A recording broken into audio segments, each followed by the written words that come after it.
Success and the formula for failure. How do you succeed? Or is there a single formula for becoming a successful person? If you were to ask me, I'd confidently say there isn't.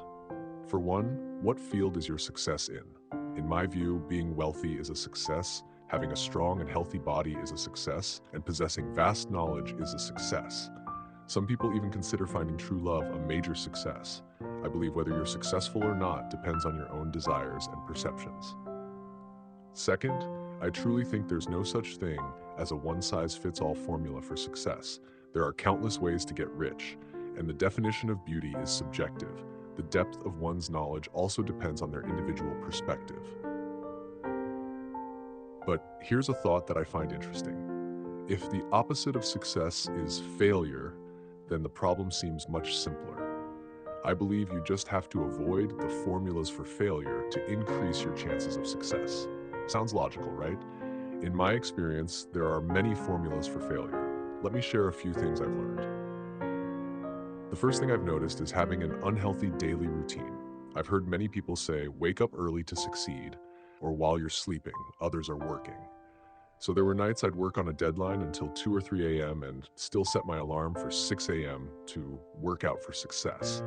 But I realized that if you don't get 8 hours of sleep, your body will be exhausted and you won't be able to compete with those who have a balanced lifestyle.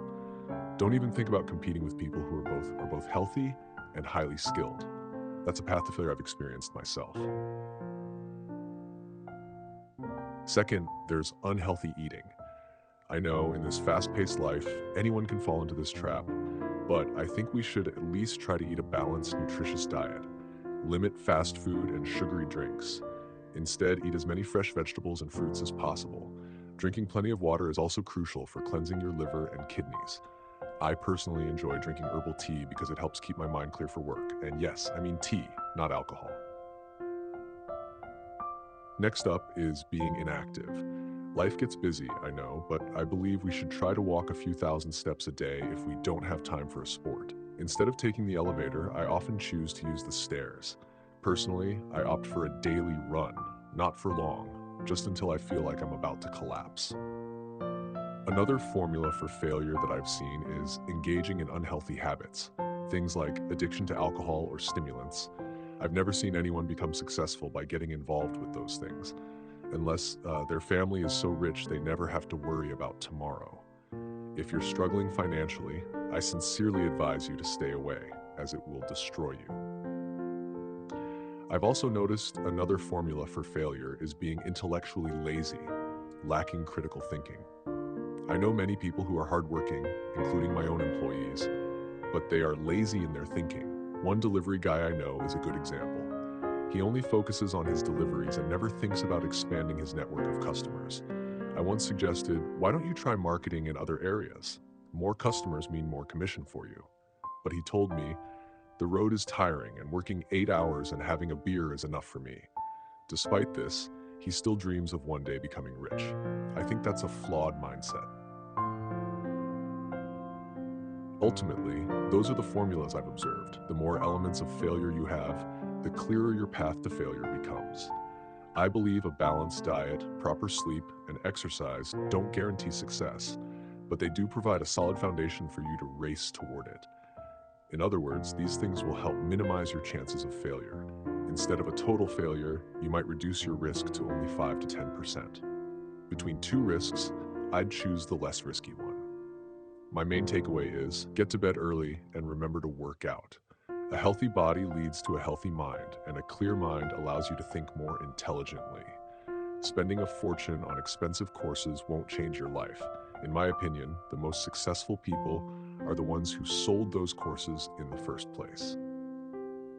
Appearance and false pride. A thought I've come to realize in this life is that being beautiful can sometimes be a disadvantage, not an advantage. It may sound counterintuitive. Having a beautiful appearance should be a blessing, especially for women. Who doesn't appreciate beauty, right? I'd love to be handsome myself, but I guess I don't have the face for it. When you're beautiful, things seem to go smoothly and you're more easily forgiven. But then again, I think few people suffer as much as beautiful people. That's because being beautiful makes an easy target for jealousy. who said you're prettier than me?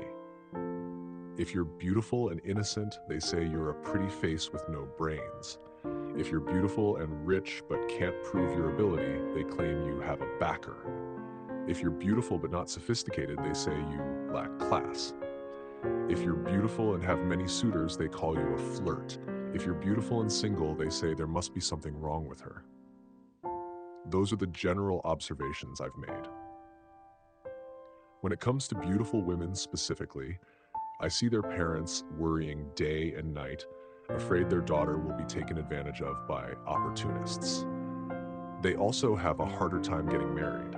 It's not a given that you can just snap your fingers and get married just because you're beautiful. In my experience, decent men from ordinary backgrounds are often intimidated.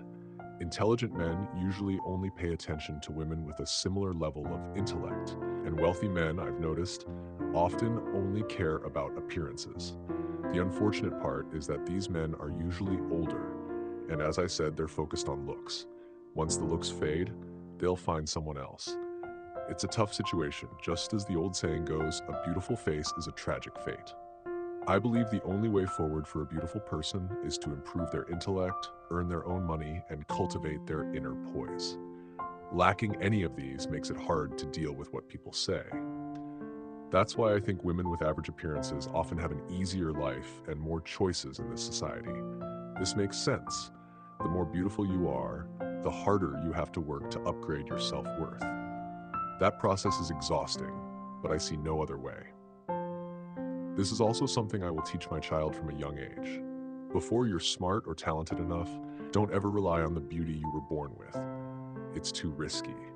The best thing is to study well, build a career, and then you'll have the power to choose instead of being someone else's choice. There's a type of person that I find extremely frustrating, and that's the sympathy monger. I truly believe people like this only make others' problems worse.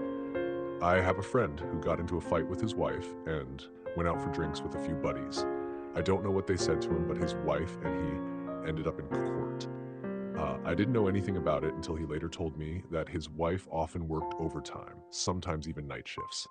They argued because their life felt unstable. So these good friends of his each offered their 2 cents. One said, women who don't take care of their family and are out day and night, who knows if she's really working or doing something else? Another said, it's always just you and your son at home. It's like your house doesn't have a woman's touch. What a pity, with such a simple meal, how can you and your son have the energy to go to school and work? A third one said, you're the head of the household. How can you be holding a frying pan and cleaning your son's butt? You should be focusing on bigger things. He went on for a while, sounding resentful, saying his wife was terrible, that he no longer had time for things he enjoyed, and that a man's pride shouldn't be buried in endless household chores. I asked him just one question. Do you feel the way your friends say you do? I clearly remember that when you first got married, you were so happy doing those exact same things, happy in those very moments, and nothing has changed. He fell silent. I added, in my opinion, you should be ashamed. He asked why. I told him, you're the head of the household, as your friends say, but you're letting your wife struggle and work day and night at her job? Your pride is misplaced. You should be sharing the load and encouraging your wife instead of complaining. If you take care of the house with a positive attitude and your wife has to work to make money, that's a fair balance. He said he didn't mind the housework, but worried that with his wife working so much, he couldn't control her. I said, you can't even control yourself, so how do you expect to control others? You can't even control the fact that you earn less than your wife, even though you're not incompetent or unintelligent. Even if your wife were truly cheating or neglecting the family, that's something you can't control. And if you had a reason to suspect her instead of guessing, why didn't you go straight to her workplace and ask? There are plenty of ways to handle it. Of course, I would never recommend that, because if you don't trust your wife anymore, you shouldn't be together, making each other miserable. I talked for a while and then stopped. He also stayed silent. A moment later, I added, every man has his pride. but it's hard to use that pride to live a better life. Using it to spiral downward is easy. You trusted your wife, but just a few sympathy-mongering words made you doubt her. That shows your trust wasn't as solid as you thought. You were willing to share the housework, but those same words made you feel annoyed and looked down upon. That shows your willpower is weak. Meanwhile, I truly admire men who work hard and still help their wives and children at home. Don't let people label you as less of a man just for that. My point of view is that a man should know how to do everything. Not necessarily be good at it, but know the basics to take care of himself and, more importantly, his family. And you have to remember to place your pride in the right place. Use your pride to strive, to work harder to provide for your family. Use it to love your wife and children more. I don't know if those friends of yours are truly good to you, but I hate the sympathy mongers who make people doubt their trust and willpower.